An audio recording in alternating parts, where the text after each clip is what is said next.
Estábamos comiendo con mis suegros cuando recibí un mensaje de un número desconocido. Decía, no reacciones. Te están grabando. El ruido de los cubiertos chocando con los platos hacía imposible tener una conversación normal.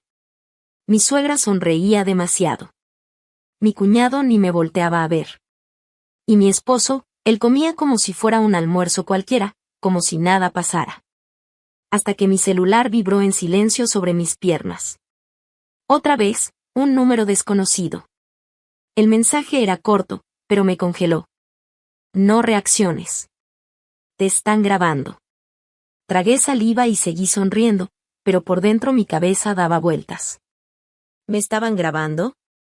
¿Pero por qué? ¿Qué querían atrapar? No soy ninguna criminal. Soy Dakota, esposa, maestra, una mujer que jamás ha alzado la voz en esta casa. Ni siquiera después de escuchar los comentarios más pasivo-agresivos. Pero algo me decía que esto no se trataba solo de un video. Esa cámara escondida era solo el comienzo de lo que estaban planeando contra mí. Mi suegra siempre me ha mirado con desprecio. Nunca me perdonó que no vengo de una familia decente, como ella dice. Me he tenido que quedar callada mientras dice frente a todos. Hay gente que se casa solo para huir de su propia vida. Yo solo sonreí y serví más vino esa noche, pero por dentro me rompí. Sabía que su odio venía disfrazado de sonrisas falsas, y que mi esposo siempre se quedaba callado. Antes de seguir, no se te olvide darle like y suscribirte. Es gratis y me ayudas mucho. Ese mensaje durante la comida fue una advertencia. Alguien en esa casa quería protegerme o probarme. Seguí comiendo en silencio, mirando todo con atención. Un portarretratos un poco chueco, una tapa de enchufe mal puesta, un adorno nuevo en el estante, juraría que había una cámara oculta ahí. Pero si sí la había, ¿qué querían grabar? ¿Un arranque de enojo? ¿Alguna frase que pudieran usar en mi contra? Me llamo Dakota, tengo 34 años, soy maestra de literatura y estoy entrenada para leer gestos, silencios, lo que no se dice. Y en ese momento, mi instinto me gritaba, me están manipulando o quieren atraparme en algo más grande. Tal vez una trampa legal, una falsa acusación, o solo otro intento de mi suegra por sacarme de esa familia para siempre. Pero en ese momento, hice lo que mejor sé hacer, observar y prepararme en silencio. Si me estaban grabando, tenía que darles justo lo contrario de lo que esperaban. Y tenía que empezar a grabar yo también. El juego había cambiado. Ya no era una simple comida familiar. Era el comienzo de un asedio. Y no iba a quedarme con los brazos cruzados. Pero antes que nada, necesitaba saber quién mandó ese mensaje, y por qué ahora, después de todo lo que ya me había tragado en silencio. Te voy a ser sincera, una parte de mí sintió alivio. Porque si alguien me advirtió, entonces tal vez no estaba tan sola como pensaba. Tal vez alguien en esa casa sí tenía conciencia, o miedo de hasta dónde podría llegar todo esto. ¿Qué ya habían grabado? ¿Y qué pensaban hacer con ese video? Empecé a repasar en mi mente todas las humillaciones que me había tragado. Y algo nuevo despertó dentro de mí, venganza. No me iban a hacer quedar como la loca, ni como la inestable, ni como la malagradecida. No esta vez. Si querían jugar, iba a aprender las reglas, pero a mi manera. Aunque nada me pudo haber preparado para lo que encontré al día siguiente, cuando entré a la oficina de mi esposo y vi, con mis propios ojos, donde estaban guardando todas esas grabaciones. Ahí fue cuando empecé a entender. Me habían estado grabando desde hacía semanas. Y la razón, era muchísimo peor de lo que yo imaginaba. Esa noche, esperé a que mi esposo se durmiera. Roncaba con la paz de alguien que o no tiene secretos, o ya los ha cargado tanto tiempo que ya ni le pesan. Me levanté en silencio y caminé de puntitas hacia su oficina. Abrí la puerta despacito, sin hacer ruido. La computadora seguía prendida. En la pantalla, una carpeta con el nombre Backup Deca parpadeaba como una advertencia. Ahí supe que no estaba loca. Sí me estaban vigilando. Con las manos temblando, abrí la carpeta. Había decenas de archivos. Videos con fechas, horas, y lo que más me heló la sangre, códigos de habitaciones. Cocina 0713. Movimiento. Baño 0625. Movimiento. Recámara 0705. Movimiento. Sentí el estómago revuelto. Tenían grabaciones mías en mis momentos más privados. En el baño. En la recámara. Durante peleas que yo pensé que eran solo entre él y yo, o peor, entre yo y mi hijo. Traté de mantener la calma y abrí uno de los videos. Ahí estaba yo, sentada en la sala, hablando con mi terapeuta por teléfono. Ya no sé cuánto tiempo más puedo quedarme en esta casa. Siento que me están vigilando. La ironía me dio risa y ganas de llorar al mismo tiempo. Lo tenían todo. Mis crisis, mis momentos débiles, mi dolor, como si fuera un expediente clínico. Como si fuera una amenaza. Con cada clic, la rabia me iba creciendo.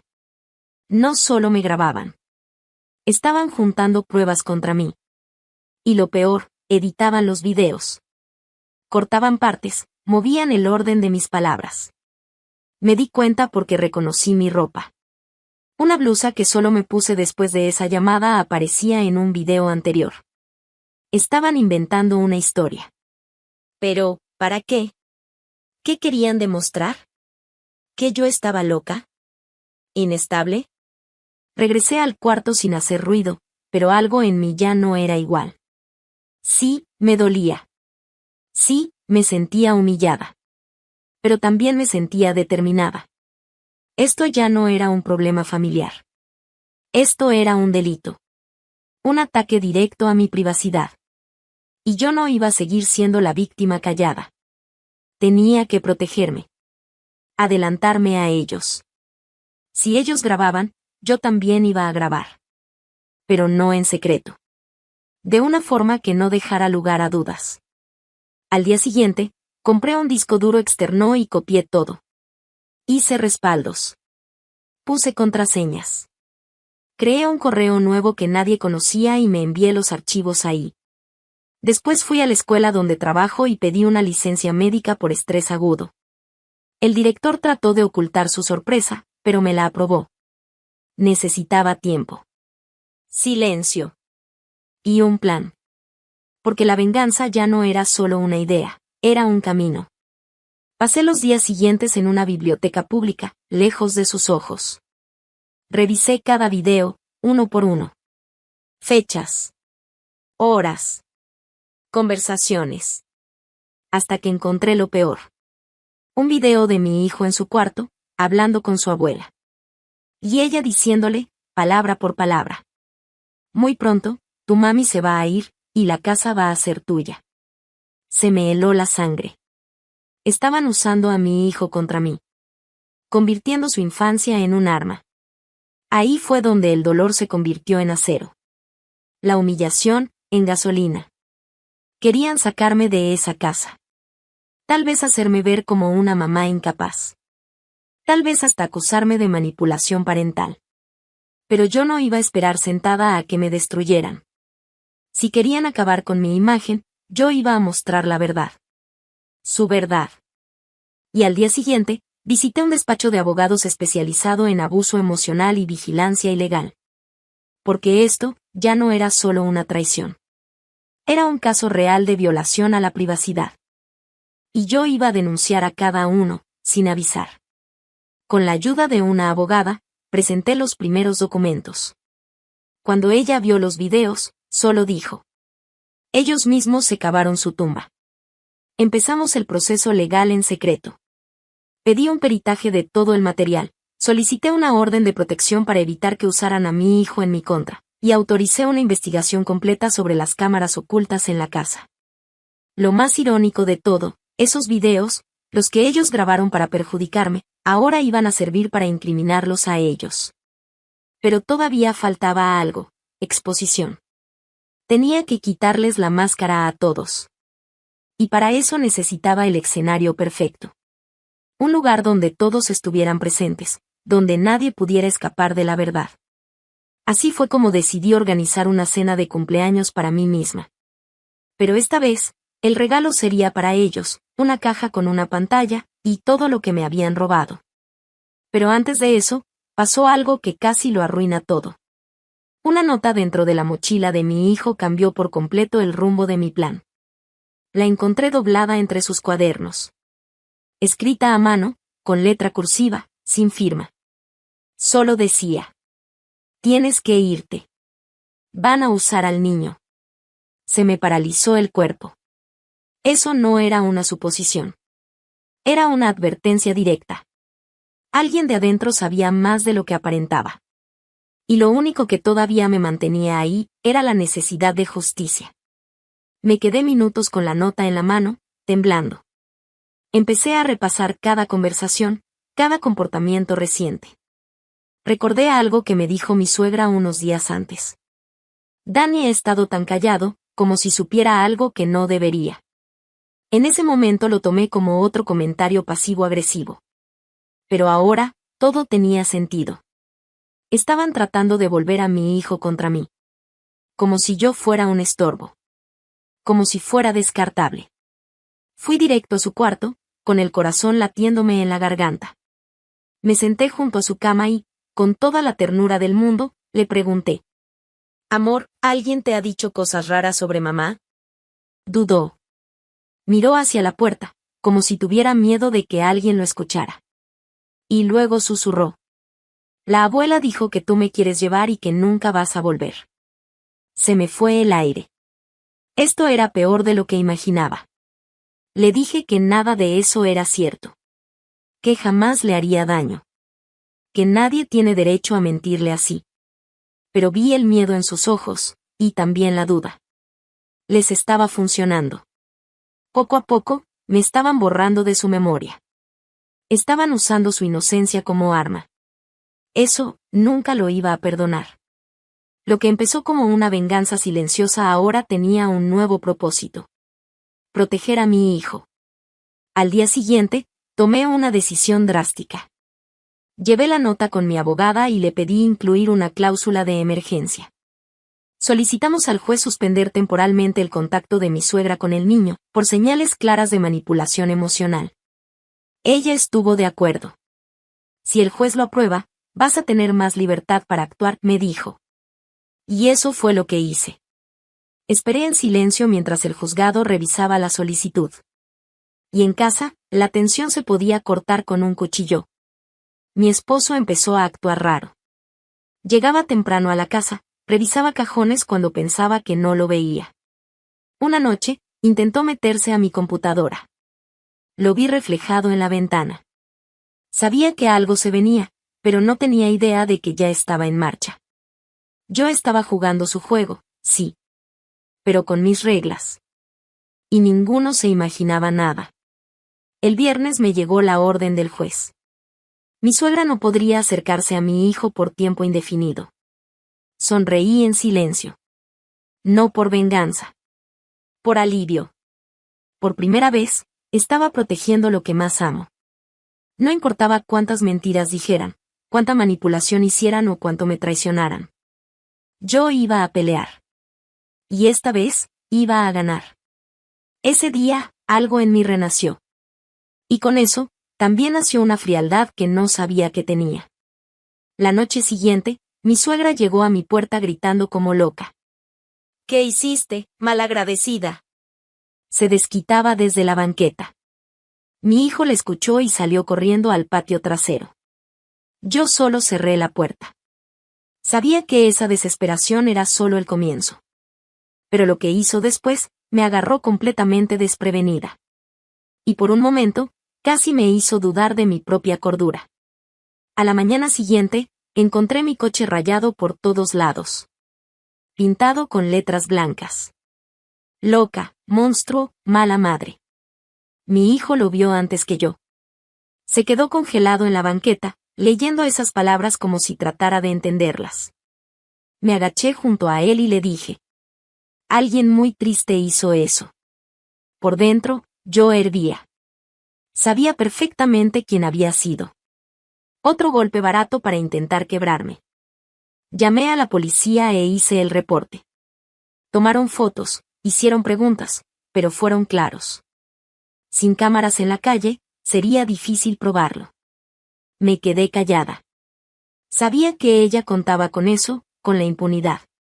Lo que no sabía mi suegra, era que yo había instalado una microcámara apuntando directo a la entrada del garaje. Y esa noche, ella misma, con un abrigo negro, dejó su firma en mi portón. Mi abogada vio el video y solo dijo una frase. Ahora sí, ya tenemos todo. Adjuntamos el video al caso, y solicitamos una orden de restricción para que no pudiera acercarse ni a mí ni a la casa. Fue mi primer verdadero triunfo legal. Pero emocionalmente, yo ya estaba agotada. Mi hijo lloraba en las noches, preguntando si su abuela lo odiaba. Le dije que no. Le mentí. Para proteger ese corazoncito que aún no entendía lo que es la traición. El domingo, durante la comida, mi esposo azotó los cubiertos en la mesa y dijo: «Estás destruyendo a mi familia». Yo ni lo volteé a ver. Seguí comiendo. Por dentro, sentí un nudo. Me estaba dejando claro de qué lado estaba. Y no era del mío. Aunque, para ser honesta, yo ya lo sabía. Su silencio ante todo el abuso siempre fue demasiado ruidoso. Y ahora le molestaba que, por primera vez, ya no me estaba dejando. Esa misma tarde, intentó detenerme cuando salí de la casa. Me acusó de estar poniéndole al niño en contra de su abuela. Dijo que eso se podía considerar alienación parental. Casi me río. Él, que permitió que me grabaran a escondidas. Ahora estaba preocupado por el bienestar emocional de nuestro hijo. Le mostré la orden del juez, las medidas cautelares. La rompió en pedazos. Pero yo tenía copias y testigos. Lo último llegó esa noche. Encontré a mi hijo llorando en el baño. Me dijo entre sollozos: «Mi papá me dijo que si tú no te compones, te pueden llevar». Me senté en el piso y lo abracé por horas. Ya era demasiado. Ahora estaban usando el miedo al abandono como arma. Ya no podía esperar más. La verdad tenía que salir. No solo en los tribunales, sino frente a todos. Era momento de encender la luz en toda esa oscuridad. Volví al plan de la cena de cumpleaños. Reenvié las invitaciones a toda la familia. Les dije que quería un momento de reconciliación. Todos confirmaron. Hipócritas. Mandando mensajes y llamadas sonrientes. Mientras estaban por tragarse su propio veneno. Renté un lugar tranquilo. Puse un proyector. Y preparé los videos. Cada uno de los videos. Sin cortes, sin edición, sin manipulación. Todo tal cual pasó. Durante la semana de la cena, mi esposo empezó a comportarse raro. Pegado al celular todo el día, susurrando en llamadas. Hasta que una noche, revisando su saco antes de meterlo a lavar, encontré un papel en el bolsillo. Era una cotización de un abogado especializado en batallas por la custodia completa. Iba a tratar de quitarme a mi hijo. Pero antes de que pudiera moverse, algo inesperado pasó. Su hermana me pidió hablar, a solas. Quedamos en vernos en un cafecito tranquilo en el centro. Siempre fue la única que nunca se metía en nada. Neutral. Casi ausente. Pero ese día, su cara era distinta. Seria. Cansada. Se sentó frente a mí, respiró profundo y me dijo: «Dakota, ya no puedo callarme esto». No dije nada. Solo la vi. Temblaba. En los ojos se le notaba la culpa. «Y esto lo están planeando desde el año pasado», continuó. «Las cámaras, los videos, todo». Sentí un frío en el cuerpo. Metió la mano en su bolso y sacó una hoja doblada. Un correo impreso. Reconocí al remitente al instante, mi suegra. El asunto decía: «Plan por si Dakota pierde el control». Y traía instrucciones claras. Como instalar cámaras escondidas.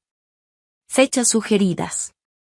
Frases provocadoras que debían usar conmigo, como: «No estás bien. Otra vez se te están olvidando las cosas. ¿Necesitas ayuda?». Me dijo que ella nunca estuvo de acuerdo con eso, pero tenía miedo. Miedo de que la sacaran de la familia. de perder el apoyo económico que le daba su mamá. Pero ahora, al ver hasta dónde estaban dispuestos a llegar, involucrando a un niño, manipulando a la corte, decidió salirse de todo eso. Y más que eso, me entregó todo. Haz lo que tengas que hacer, me dijo, empujando una USB hacia mí sobre la mesa. Solo, no me metas a mí. Tomé la memoria con las manos temblorosas. La rabia que sentí en ese momento fue distinta. Más fría. Más pesada. Ya no era solo dolor. Era un punto de quiebre. Ya tenía la prueba directa del plan. Detallado. Premeditado. Legalmente válido. Mi venganza silenciosa acaba de transformarse en algo más grande. Ya no solo iba a exponer lo que hicieron. Ahora también podía exponer la intención. Llevé todo con mi abogada. Leyó el correo en silencio, largo rato. Luego me miró y dijo: tienes un caso por difamación, vigilancia ilegal, abuso emocional y fraude judicial en grado de tentativa. Era mucho más de lo que esperábamos. Redactó una nueva moción basada en las pruebas. El juez la aprobó en menos de 72 horas. A partir de ese momento, legalmente, ni mi esposo ni mi suegra podían acercarse a mí ni a mi hijo. Y aún así, seguí adelante con la cena. Mantuve la invitación. Seguí sonriendo. Fingí que todo estaba bien. Ellos pensaban que me iban a acorralar con una última jugada. Pero yo era quien estaba dirigiendo el guión. Contraté a un técnico para manejar el proyector. Tenía los videos listos. Acomodé las sillas. Puse flores en las mesas. Musiquita suave de fondo. Ambiente de paz. Pura ilusión. La mañana del evento, recibí un mensaje anónimo. Hoy no confíes en nadie, ni en los que te sonríen. Por un momento dudé. ¿Estaban planeando otra cosa? ¿Una sorpresa de último minuto? Pero ya estaba lista. Nada de lo que dijeran o hicieran iba a detener lo que venía. Querían drama familiar. Querían jugar sucio. Entonces iban a probar el sabor amargo de su propia crueldad. Todos llegaron con sus sonrisas ensayadas. Me abrazaron. Me dijeron que era fuerte. Preguntaron cómo estaba. Hasta mi suegra trajo flores. Pero cuando se apagaron las luces y el proyector se encendió, el silencio cayó como una losa sobre el lugar. Y lo que apareció en pantalla hizo gritar a mi suegra. Pero lo peor, todavía estaba por venir. Porque alguien estaba a punto de levantarse a defenderla. Y esa iba a ser la última vez. La sala se oscureció. Y el video empezó con la imagen más suave posible. Yo leyéndole un cuento a mi hijo. Después, la pantalla parpadeó. Y se escuchó un audio. Era la voz de mi suegra. Ella solita se va a destruir. Solo hay que empujarla tantito. Algunos se rieron, sin entender bien. Otros empezaron a mirarse incómodos. Y entonces vino el golpe. Un montaje de 2 videos al mismo tiempo. Las versiones editadas VS los originales. Ahí estaba todo. Clarito. Cómo manipularon las imágenes. Un video mostraba que yo supuestamente había explotado una noche. Pero al lado, el original mostraba la verdad. Yo llorando en silencio, leyendo una carta de despedida de mi papá fallecido. Las distorsiones eran grotescas. Las caras en la sala empezaron a cambiar. Silencio total. Hasta que se rompió con un golpe seco. La mano de mi suegra contra la mesa. «Tú armaste todo esto», gritó. Y en ese momento, su esposo se levantó por primera vez. Levantó la voz y dijo: «Tú lo armaste, Agnes». No ella. Todos voltearon hacia él. Yo compré la primera cámara. Pero nunca supe que ibas a manipular al niño. Te pasaste. Mi suegra se quedó sin aire. Miró a todos lados como buscando una salida. Un aliado, una excusa, algo. Pero nadie se movió. Todos le estaban viendo. Mi esposo intentó apagar el proyector. Se levantó y corrió hacia la cabina. Pero el técnico que yo contraté ya estaba listo. Falta una parte, dijo, mirándome. Yo asentí con la cabeza. Y entonces apareció el siguiente clip. Mi esposo hablando con su abogado. La voy a presionar hasta que pierda la custodia. Luego nos quedamos con la casa y el niño. Una mujer de su familia empezó a llorar. Un tío se levantó y se salió. Gracias a Dios, mi hijo no estaba ahí. Ese fin de semana se quedó con un amiguito. Todo planeado. No quería que viera esto. Todavía no. Pero tenía que hacerlo. Era mi venganza. Real. Fría. Dolorosa. El momento en que cada uno tendría que verse en el espejo. No quería aplausos. Quería justicia. Y en esa sala. Por fin la sentí. Al final, nadie pudo mirarme a los ojos. Algunos pidieron perdón. Otros se fueron en silencio. Mi suegra se quedó congelada. Su esposo se alejó de ella. Mi esposo me veía como si no pudiera creer que había perdido. Arruinaste todo, murmuró. Y yo le respondí. Yo solo les quité las máscaras. Lo demás, lo hicieron ustedes solos. Me levanté, caminé hacia la puerta. Y los dejé hundirse. Ya en el coche, respiré profundo. El corazón aún me latía rápido. Pero no de miedo, sino de alivio. Mi celular vibró. Una nueva notificación del juzgado.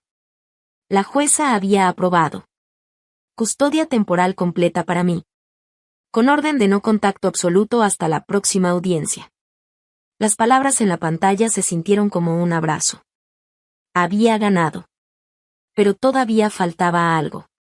Algo que nadie en esa sala esperaba. Ni siquiera yo. Llegué a casa, me quité los zapatos y me dejé caer en el sillón. Pero al prender la luz, vi un sobre blanco sobre la mesa. Sin nombre. Sin remitente. Adentro. Una sola foto. Yo dormida. Y detrás, escrito a mano. Aún no sabes de lo que soy capaz. Sostuve la foto con las manos temblando. Era reciente. Mi cabello, las sábanas, el libro caído al lado. Todo coincidía con la noche anterior. Alguien había estado dentro de mi casa. Mientras dormía. Después de todo lo que había expuesto. Después de todas las órdenes judiciales. Alguien todavía logró entrar por mi puerta. El miedo entró lento. Como veneno. No estaba segura. Nunca lo estuve. Miré a mi alrededor. Las ventanas cerradas. La puerta principal con seguro. Pero, ¿la de atrás? ¿Las llaves extra que tenía mi suegra? O peor, mi esposo. Corrí a revisar cada cerradura. Cada rincón. Era como revivir el trauma de las cámaras escondidas. Pero ahora. La amenaza era física. Estaba durmiendo bajo el mismo techo donde todavía andaban sueltos monstruos. Llamé a mi abogada de inmediato. Fue directa. No entres en pánico. Mete la foto en una bolsita de plástico y llévala a la policía mañana temprano. Eso hice. Al día siguiente, levanté un reporte por allanamiento y acoso. La policía vino a mi casa, hicieron preguntas, revisaron el sobre. Pero en el fondo, yo sabía que si esa persona ya había llegado tan lejos, iba a ser muy difícil encontrarla. Las noches siguientes dormí con las luces encendidas. Y un cuchillo de cocina escondido bajo la almohada. Cualquier ruido me hacía sentarme de golpe. Estaba al borde de un colapso. Y eso era justo lo que querían. Querían verme inestable, débil. Para que me rindiera. Para que dejara mi libertad. Pero si algo aprendí en esta guerra, es que la desesperación no es debilidad. Es gasolina. Mi abogada metió otra solicitud. Una orden de restricción total. Casa, calle, zona alrededor. Y esta vez, la jueza no se contuvo. Autorizó una orden de seguridad con monitoreo electrónico. Si alguien se acercaba, yo recibiría una alerta. Pero ni eso me dio paz. Porque la violencia no siempre es física. También es mental. Emocional. Y ellos sabían jugar ese juego. Como el caso seguía activo, mi esposo empezó a hacerse la víctima. Le dijo a su familia que yo lo había corrido injustamente. Subió fotos viejas con nuestro hijo. Escribía cosas como: padre ausente, gracias a la alienación. Y la gente le creyó. Recibí ataques en redes.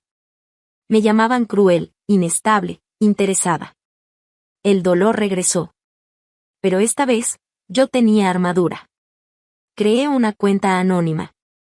Y empecé a subir los videos, uno por uno. Con fecha, contexto, sin insultos, sin drama. Solo hechos. Lo que empezó con 10 vistas. Se volvió 10.000. Y luego 100.000. En pocos días, medios locales empezaron a hablar del caso. Como un ejemplo de abuso psicológico y manipulación familiar. Empecé a recibir mensajes de apoyo. De mujeres, de mamás, incluso de hijos. Mi voz comenzó a crecer. Pero una noche, todo cambió. Recibí una llamada que me heló la sangre. Número desconocido. La voz al otro lado, baja, metálica, disfrazada. Estás exponiendo demasiado. Y ya no somos los únicos que estamos mirando. Y colgaron. En ese momento supe que mi venganza estaba funcionando. Pero tal vez, había despertado a alguien peor de lo que imaginaba. Me quedé ahí parada, con el celular en la mano. Mirando a la nada. Esa voz no era de mi suegra. Ni de mi esposo. Era otra cosa. Más fría. Más lejana. Como alguien que mira desde fuera. Y empieza a molestarse. Y entonces lo pensé. ¿Quién más podía salir afectado con esto? ¿Quién más querría silenciarme? ¿Enterrar esta historia? Y ahí me cayó el 20. Tal vez esto iba más profundo de lo que pensé. Esa semana, el video más compartido fue el de mi esposo. Hablando con su abogado. Planeando quitarme a mi hijo y la casa. El escándalo explotó. Una creadora en TikTok contó toda mi historia. Y poco después, recibí un mensaje de una mujer. Y él me hizo algo parecido hace años. Pero nadie me creyó. Y eso encendió una chispa. ¿Mi esposo ya había hecho esto antes? Le pedí a mi abogada que revisara sus antecedentes. Y encontramos que sí había sido nombrado en otra disputa de custodia. Pero el caso nunca avanzó. La mujer lo dejó. ¿Por miedo? ¿Por cansancio? Intenté contactarla. Y para mi sorpresa, me respondió. Acordamos vernos. Y lo que me contó. Me revolvió el estómago, las tácticas eran idénticas. El patrón era claro. A ella también la habían grabado. La desacreditaron, la aislaron. Pero en su caso, él tuvo ayuda. Un amigo de la familia. Alguien con influencias. Que lo ayudó a encubrir todo. ¿El nombre de ese hombre? Un viejo conocido. El socio del despacho donde trabajaba mi esposo. Y en ese momento todo hizo clic. Él no actuaba solo. Había una red. Una telaraña. Un sistema hecho para protegerlo. Y silenciar a mujeres. Llegué a mi casa con las manos sudadas. Y me puse a revisar los papeles del divorcio. Las cláusulas, los contratos. Y ahí estaba. El nombre del socio aparecía en varios documentos. No era un simple espectador. Era parte del engranaje. Peor aún. Controlaba la mayoría de los bienes de mi esposo. Si yo quería cortar la cabeza de la serpiente, tenía que ir más allá de la familia. Tenía que pegar donde más duele, el dinero y la reputación. Pasé los siguientes días recolectando pruebas. La otra víctima me dio permiso. Para adjuntar su testimonio a mi caso. Documentos, capturas, grabaciones viejas. Con todo listo, le pedí a mi abogada que contactara al colegio de abogados. Si todo salía bien, ese socio perdería su licencia. Y mi esposo, su trabajo. Esa sería su primera caída. Pero todavía faltaba la parte final del plan. La pública. El evento de caridad de la empresa. Estaba programado para el sábado. Ahí iba a estar mi exesposo. Y también el socio. Los dos darían un discurso sobre valores familiares. Respiré hondo y decidí. Este será mi campo de batalla. Pero no con gritos. Con documentos. Con imágenes. Con la verdad. Ellos iban a dar su discurso. Y yo iba a mostrar quiénes eran en realidad. En una pantalla gigante. Frente a todos. Un día antes del evento, recibí un sobre. Nada de amenazas, nada escrito. Solo una copia firmada del contrato de venta. De la casa donde yo vivía. A nombre de otra mujer. Fechado 2 días antes. Me quedé ahí, viendo el contrato. La casa ya no era mía. Ahora estaba a nombre de alguien llamada Megan Lang. Nunca había oído ese nombre. Pero lo que más dolió fue ver su firma. El hombre que compartió mi cama por años. Había vendido nuestro hogar a escondidas. Antes siquiera de que saliera la sentencia final. Para él, yo era solo un obstáculo. Una piedra que había que quitar del camino. Para poder empezar de nuevo. El sábado me levanté temprano. Me vestí tranquila. Ropa sencilla, el pelo amarrado. Llevaba un sobre conmigo. Adentro. Copias de todo. Grabaciones, contratos, capturas del ex. Correos del socio. Esa era mi última jugada. El salón estaba lleno. Abogados, empresarios. Familias con niños. Mi ex subió al escenario junto al socio. Hablaron de valores, de unión. Aplaudiendo su propia hipocresía. Esperé hasta que terminaran su discurso. Me levanté. Fui hacia el técnico de sonido. Le entregué la USB y le dije. Pon esto, cuando te dé la señal. Subí al escenario.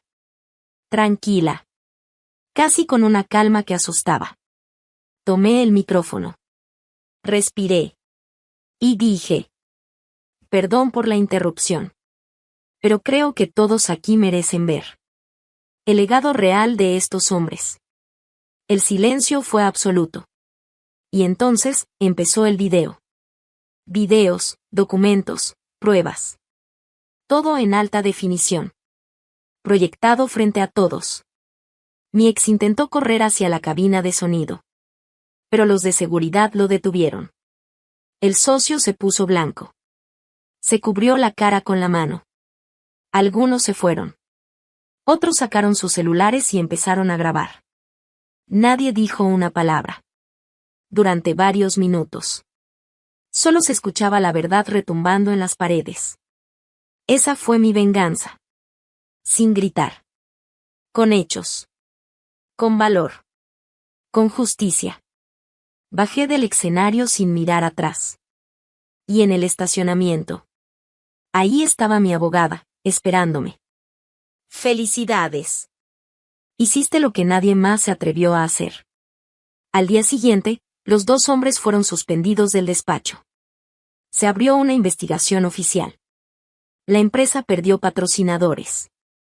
La casa no pudo ser legalmente transferida a esa tal Megan. Porque ahora había una denuncia por fraude relacionada con la venta. Y además, me confirmaron la custodia completa de mi hijo. Me empezaron a llegar invitaciones para contar mi historia en programas de televisión. Rechacé todas. Mi paz no estaba en ser famosa. Estaba en el silencio. En ver a mi hijo dormir tranquilo. En poder abrir una ventana sin miedo. En dejar de fingir que todo estaba bien. A veces, la venganza no se trata de destruir a alguien. Se trata de reconstruirte tú. Desde ruinas limpias. Y nunca volver al lugar donde te mataron por dentro.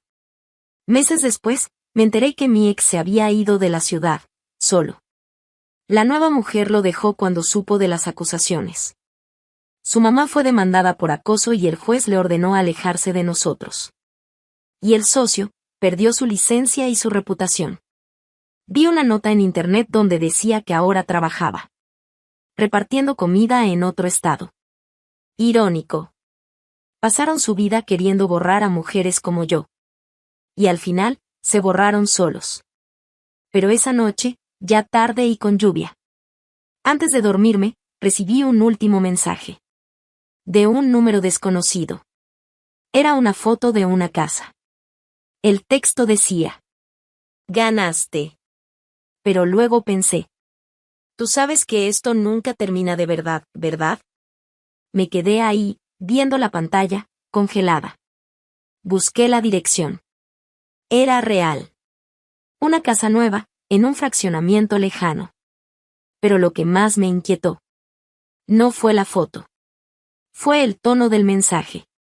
No había insultos. No había enojo. Solo una frase fría. Como un recordatorio. Perdí, pero sigo aquí. Para personas como ellos. Perder no significa rendirse. Significa buscar otra forma de atacar. Le mostré el mensaje a mi abogada. Me dijo que actualizara la denuncia. Que lo agregáramos como posible amenaza indirecta. La policía abrió un nuevo caso. Pero como el número era desechable. Sin datos, sin identificación. No pudieron hacer mucho. Solo otro fantasma más entre las sombras. Empecé a evitar salir de noche. Aumenté la seguridad en la escuela de mi hijo. Y por primera vez, consideré irme de la ciudad. Pero irme sería renunciar a todo lo que había peleado. Cada rincón de esa casa lo había ganado. Cada respiración tranquila por las noches, me la había ganado. No era justo huir por miedo. Pero algo dentro de mí no se calmaba. Ese mensaje no era solo para mí. Era sobre poder. Sobre control. Sobre decirme: sigo aquí, incluso después de tu victoria. Eso no era el final del ciclo. Era el inicio de otro. Una mañana de sábado, noté un carro estacionado frente a mi casa. Oscuro, vidrios polarizados, sin placas visibles. Ahí se quedó por horas. El domingo volvió. Y el lunes también. Llamé a la policía. Mandaron una patrulla. Pero cuando llegaron, el carro ya no estaba. Era como si alguien estuviera probando mis límites. Haciéndome vivir en alerta constante. Una nueva forma de tortura. Silenciosa, difícil de atrapar legalmente. Decidí instalar cámaras de seguridad de alta gama, con monitoreo remoto. Compré un sistema de alarma inteligente nuevo y conecté la casa a una central que funciona las 24 horas, todos los días. Pero ya no se trataba solo de venganza. Era por mi estabilidad emocional. Por no convertirme en otra mujer que gana en papel. Pero vive con miedo. Un día, mi hijo me preguntó por qué ahora la casa tenía tantos botones y códigos. Le dije que era para protegernos del pasado. La escuela también cooperó. Crearon un sistema para que nadie sin autorización se acercara. Ya no vivía con pánico. Me adelantaba. Actuaba. Y aunque era agotador, me hacía más fuerte. Me di cuenta que, incluso herida, incluso sola, seguía siendo peligrosa para ellos. Porque sabía demasiado. Porque los expuse. Porque gané. Y quien dice la verdad, se convierte en blanco para cobardes. Empecé a escribir todo lo que pasaba, con detalles. Pensé en hacer un libro con mi historia. Pero más que nada, era para dejarle un registro a mi hijo. Por si algún día intentaban borrar lo que pasó. Él iba a saber todo. No por las noticias. Sino por su mamá. Por los ojos de alguien que lo vivió y que lo sobrevivió. Cada línea que escribía era una cicatriz convertida en palabras. Una forma de no volver a quedarme callada nunca más. Y en la última página que escribí, puse una nota. Solo 3 palabras. Esto no termina. Porque lo sentía. En el silencio de la noche. En las llamadas que se cortaban. En los mensajes que alguien borraba. Sabía que alguien seguía ahí. Y cuando por fin descubrí el nombre real de la mujer del contrato de la casa, me congelé otra vez. El nombre sonaba muy genérico, Megan Lang. Pero había algo raro que no me dejaba en paz. Empecé a buscar en registros públicos, redes sociales, cualquier rastro. Y lo encontré. Una cuenta de Instagram desactivada. Con una sola foto de perfil. En blanco y negro. Y aunque la imagen estaba borrosa, mi corazón se aceleró. Esa mujer no era una desconocida. Ya la había visto antes. Pensé y pensé. Hasta que recordé. Era una amiga de la universidad de mi exesposo. La había visto en una vieja foto tomada en el sótano de la casa de su mamá. En un álbum de graduación. Y el detalle que me congeló fue este. Ella estaba sentada en sus piernas. No como una amiga. Como alguien que siempre estuvo ahí. Como alguien que nunca se fue. La foto tenía este texto. Mi primer hogar. De pronto, todo tuvo sentido. Megan Lam no era del presente. Era del pasado. Reuní toda la información y se la mostré a mi abogada. Ella confirmó que Megan había estado involucrada en un caso antiguo de fraude de identidad en otro estado. Se había cambiado el nombre hacía años. Por eso era tan difícil encontrarla. Ella era la pieza invisible de un tablero de ajedrez. Que ya estaba armado desde antes de que yo me casara. La nueva novia. En realidad era una mujer que nunca aceptó que la dejaran. Una que esperó. Una que planeó. Mi suegra solía decir. Hay personas que no saben cuál es su lugar. Ahora lo entiendo. Megan probablemente siempre fue el plan B. Siempre estuvo ahí, escondida. El contrato de la casa no era solo por propiedad. Era simbólico. Un mensaje. La victoria que ya creían tener ganada. Y eso me hizo preguntarme. ¿Cuánto de mi vida fue controlada por manos que nunca vi? Pero ahora ya veía. Y eso, los debilitaba. Metí una solicitud para anular la venta de la casa por fraude. Y por la relación previa entre el comprador y el vendedor. Entregué pruebas de su historial. Y de cómo Megan estuvo involucrada en intentos de desestabilizarme emocionalmente. El juez aceptó. La casa volvió a estar bajo revisión judicial. Megan desapareció. También el número que me mandó la última amenaza. Pero en vez de sentir alivio, sentí un silencio que no me daba confianza. Como si algo o alguien siguiera escondido. Mi hijo empezó a sonreír otra vez. A dormir mejor. Yo ya podía cocinar tranquila. Poner música, trabajar. Pero siempre con esa sensación. De que tenía que voltear a ver detrás de mí. Porque gente como ellos no se rinde. Solo se esconde, observa. Esperando que una se descuide. Esperando una grieta. Y yo ya no me podía dar el lujo de ser ingenua. No después de todo lo que había perdido. No después de todo lo que enfrenté. La herida había cerrado, pero la piel nunca volvió a ser igual. Un día, recibí un buzón de voz de un número bloqueado. Solo 3 segundos. Sin palabras. Solo la voz de un niño diciendo. Es ella. Y reconocí esa voz. Era mi hijo. La grabación venía de alguna conversación. De un momento privado. Como si hubieran logrado captar algo desde dentro de mi casa. Eso me quebró. Corrí a revisar cada aparato, cada cámara. No encontré señales de intrusión. Pero la grabación era real. La llevé con la policía. Me dijeron que quizá era falsa. Pero yo sabía que no. Era demasiado personal. Ese era el mensaje final. Todavía tenían acceso a algo, o a alguien. Esa noche, antes de dormir, me vi en el espejo. Y noté una lucecita azul que brillaba desde la lámpara. Me acerqué sin respirar. La luz salía de un puntito azul. casi invisible. Era una microcámara. Escondida dentro del armazón metálico. Apuntando directo a mi cama. Se me doblaron las rodillas. ¿Cómo? Después de todo. Las órdenes del juez, la seguridad, los reportes. Alguien volvió a meterse en mi espacio. Otra vez. Llamé a la policía de inmediato. Se llevaron el aparato y, con el modelo, rastrearon el origen de la señal. La dirección me sonaba. Un departamento rentado a nombre de Megan Lang. Pagado por una empresa ligada al ex socio de mi ex esposo. Todo estaba ahí. Torcido. Sucio. Y ahora, por fin, expuesto. Pero esta vez no quería distancia. Quería cárcel. Con todas las pruebas reunidas.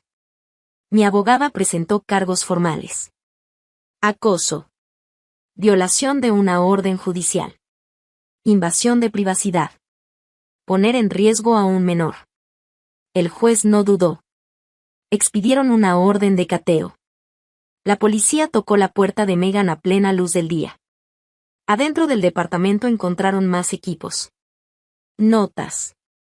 Y hasta fotos impresas de mi hijo y de mí. Era obsesivo. Era enfermo. Megan fue arrestada. También él es socio. Y mi ex esposo fue acusado como cómplice por encubrir todo. Después de las primeras denuncias. La historia explotó en los medios. Lo que empezó como una mujer grabada en secreto. Se convirtió en un escándalo nacional de acoso y manipulación legal. Por primera vez.